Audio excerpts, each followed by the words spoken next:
Shreya. Hi ചേച്ചി. Thank you. നല്ല സുന്ദരിയായിട്ടുണ്ട് സാരിയെ കൊടുത്ത്. ഭയങ്കര എക്സ്പ്രസ് ചെയ്ത് എങ്ങനെ പാട്ട് പാടുന്നേ. എനിക്ക് ഈ പാട്ട് ഭയങ്കര ഇഷ്ടം. ആണോ? അതാണ് ഇങ്ങനെ ഭയങ്കര എക്സ്പ്രസ് ചെയ്ത് പാടി, ഭയങ്കര ഇങ്ങനെ ഉൾക്കൊണ്ട് പാടിയിട്ടുണ്ടായിരുന്നു. താങ്ക് യു ചേച്ചി. ഓക്കെ, ചോദിക്കാം നമുക്ക്. ചേച്ചി നന്നായി പാടി. താങ്ക് യു ചേച്ചി. എനിക്ക് വലിയൊരു സന്തോഷം എന്താന്ന് വെച്ചാല് ഇതിന് മുന്നേ കഷ്ടപ്പെട്ട് മൂക്കൊക്കെ അടഞ്ഞ് വന്ന് കരഞ്ഞ് ബാക്ക് സ്റ്റേജിൽ നിന്നിട്ടല്ലേ.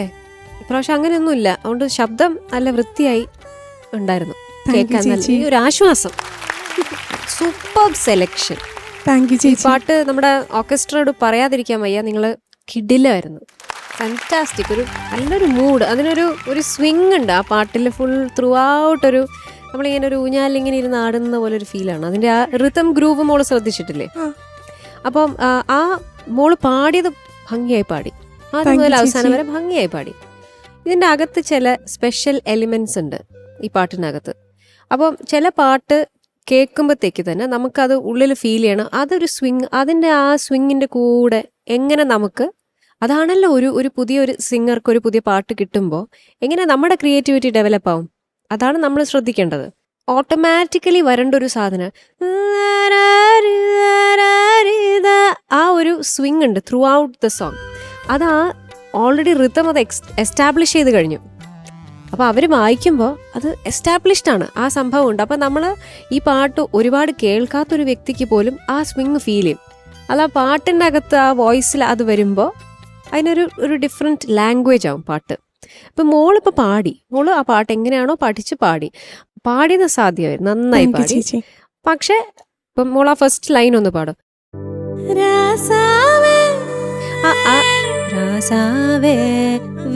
അങ്ങനെ ഒരു സാധനം അത് കുറച്ചുകൂടി ഒരു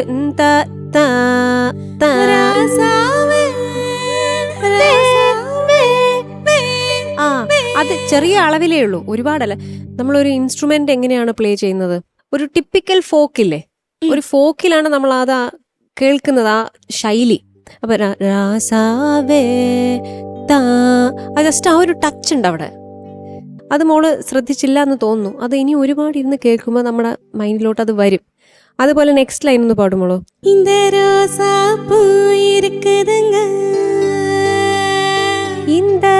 മോളിപ്പോ മോൾ ആ ചിരിക്കുന്നതിൽ ഒരു ആർട്ടിഫിഷ്യാലിറ്റി ഉണ്ട്. മോൾ അത് വേണമെന്ന് വെച്ച് കൊണ്ടുവരുന്നൊരു അത് ഒരുപാട് ചെയ്യണ്ട. ഒരുപാട് ചെയ്യുമ്പോഴത്തേക്കാ നമുക്ക് അവിടെ ഒരു ആർട്ടിഫിഷ്യൽ ഫീലിംഗ് വരും.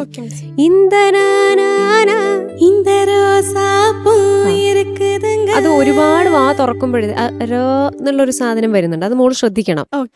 അതേപോലെ അതിന്റെ നെക്സ്റ്റ് ലൈനിലും ഒരു സംഗതി ഉണ്ടല്ലോ ചെറുതായിട്ട്. ഒരു വാർത്ത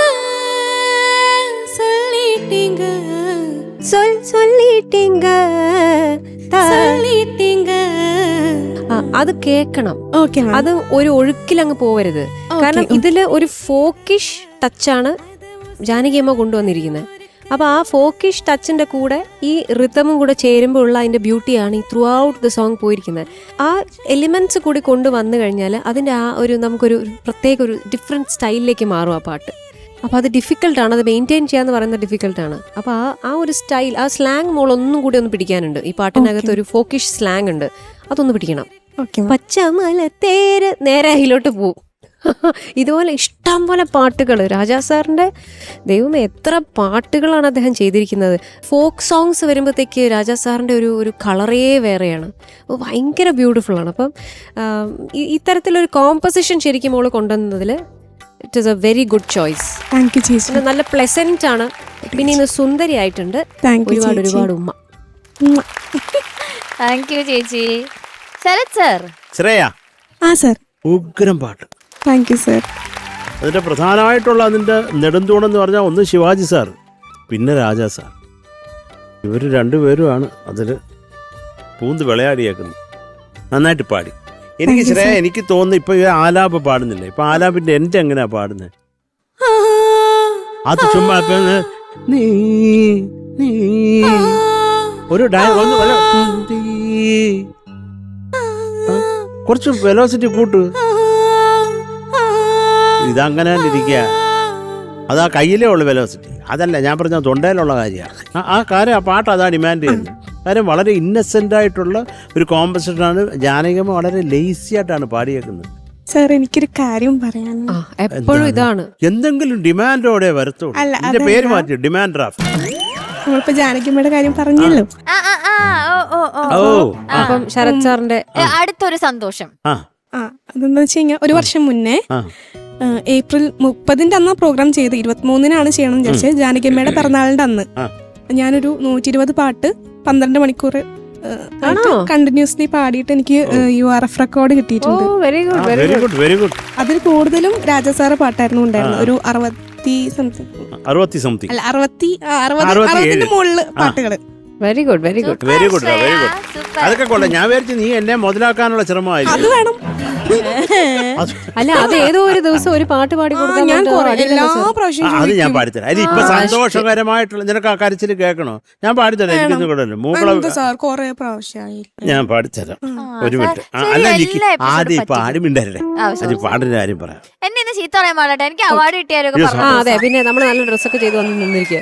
അതാ അല്ല സാർ, അത്രയും ക്ഷമിക്കണം, സോറി. ഞാൻ ഓർത്തില്ല കേട്ടോ. അപ്പൊ ഒരു അതിമനോഹരമായിട്ടുള്ള ഒരു പാട്ട് കൊണ്ടുവന്ന് പാടി, അത് കുറച്ചും കൂടെ അതിന്റെ ഉള്ളിലേക്ക് ഇറങ്ങി പഠിക്കണം. അപ്പൊ അത് നമുക്ക് കുറേ കൂടെ ഉഗ്രമായിട്ട് പാടി ഫലിപ്പിക്കാൻ പറ്റും കേട്ടോ. അത്രേ ഉള്ളൂ. Thank you so much. Okay, MG sir. Shreya, sir ശ്രേയക്ക് വലിയ ഇഷ്ടമല്ലേ ഈ പാട്ട്? രാസാവേ. അതെ. ആരാണ് ശ്രേയയുടെ രാസാവ്? എനിക്ക് കൊറേ ഉണ്ടെന്ന്. ഏതാ? ശ്രേയ ആരെങ്കിലും വന്നാ നറുക്കിട്ട് പറ. പറഞ്ഞോ, കുഴപ്പമില്ല. ഞാൻ വേണം ഭാര്യരേഖയുടെ അടുത്ത് സംസാരിക്കാം.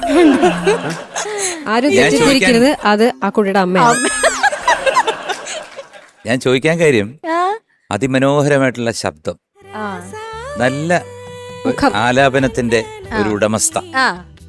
പിന്നെ ഈ പറഞ്ഞ പോലെ കുറച്ച് ജാനകിയമ്മയുടെ റേഞ്ചിൽ എത്തണമെങ്കിൽ ഒരു 7 ജന്മം ജനിക്കണം. കാരണം വേറൊന്നുമല്ല, അതങ്ങനെയാണ്. ഇപ്പൊ ദാസേട്ടനായാലും ജാനകിയമ്മ ആയാലും, ജാനകിയമ്മ ഇതിനകത്ത് കംപ്ലീറ്റ് മോഡുലേഷൻ കൊടുത്തിരിക്കുന്നത് അവരുടെ സ്വതസിദ്ധമായിട്ടുള്ളൊരു ശൈലിയിലാണ്. അതങ്ങോട്ട് നമ്മള് മോള് 2 സ്ഥലത്ത് അത് ട്രൈ ചെയ്തിട്ടുണ്ട്. എവിടാന്നറിയോ? ഉനക്ക് വച്ചിരിക്ക് മൂച്ചെന്നുള്ള സ്ഥലം. അതൊന്ന് പാടിക്കേ.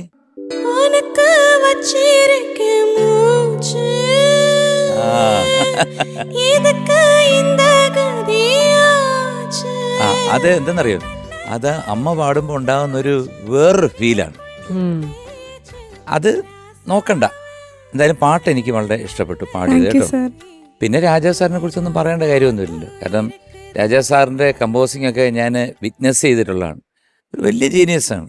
അത് പറയാതിരിക്കാൻ പറ്റില്ല. പിന്നെ ഇത് പറഞ്ഞ് മതിയായി. എന്നാലും ഇത് കേൾക്കുമ്പോഴത്തേക്ക്, ഈ പാട്ടൊക്കെ കേൾക്കുമ്പോൾ, ഈ മഞ്ചേരി പറഞ്ഞ പോലെ ഈ ഫോക്കിൽ അദ്ദേഹം കളിച്ചിരിക്കുന്നത് ഇപ്പം ഇതേ മൂടി തന്നെ ഒരു 10 പാട്ട് അദ്ദേഹം ചെയ്തതാണ്. പക്ഷെ നമുക്ക് കണ്ടുപിടിക്കാൻ പറ്റില്ല, ഒരിക്കലും പറ്റില്ല.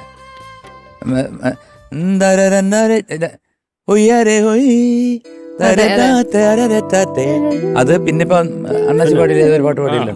അങ്ങനെ കുറെ പാട്ടുകൾ ഞങ്ങൾ ഇവിടെ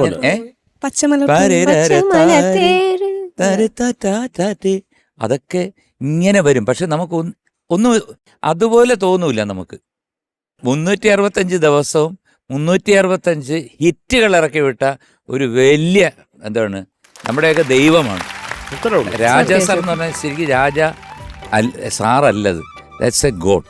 കാരണം അദ്ദേഹത്തിനോട് ചോദിച്ചാൽ അദ്ദേഹം പറയുന്നത്, ഞാനല്ല ചെയ്യുന്നത്, മേളില് ദൈവം ഇരിക്ക്, അവരെന്നെ കൊണ്ട് ചെയ്യുന്നതാണ്. ഏറ്റവും വലിയൊരു ആഗ്രഹം രാജാ സാർ കാണണം എന്നുള്ളത്. കാണാൻ പറ്റും കേട്ടോ, അതിനൊന്നും വലിയ ഇപ്പൊ പ്രശ്നമൊന്നുമില്ല. പക്ഷെ എങ്കിലും അണ്ണാച്ചി ചോദിച്ച നന്നായിട്ട് പാടിയാ ഞാൻ കൊണ്ട് കാണിക്കും. അണ്ണാച്ചി വിചാരിച്ചാണ്. കാരണം ഞാൻ ഏറ്റു. അപ്പൊ ശ്രേയക്കുട്ടി നന്നായിട്ട് പാടി, നല്ല രസമായിരുന്നു, നല്ല വോയിസ്.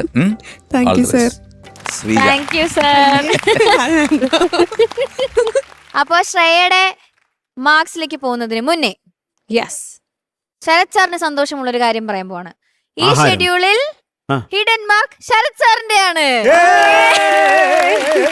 സൂപ്പർ സാർ ആദ്യമായിട്ടാണോ ഹിഡൻ മാർക്ക്? അല്ലല്ല, ഞാൻ വന്നപ്പം ഹിഡൻ ആയിരുന്നു. ഓക്കെ ശരി. അപ്പൊ മാർക്സ് ചോദിക്കാം. ചേച്ചി 8.8. താങ്ക് യു ചേച്ചി. Okay. Sharath sir okay MG sir 8.7. Thank you sir. Thank you sir. Okay so total 17.5. Thank you ചേച്ചി.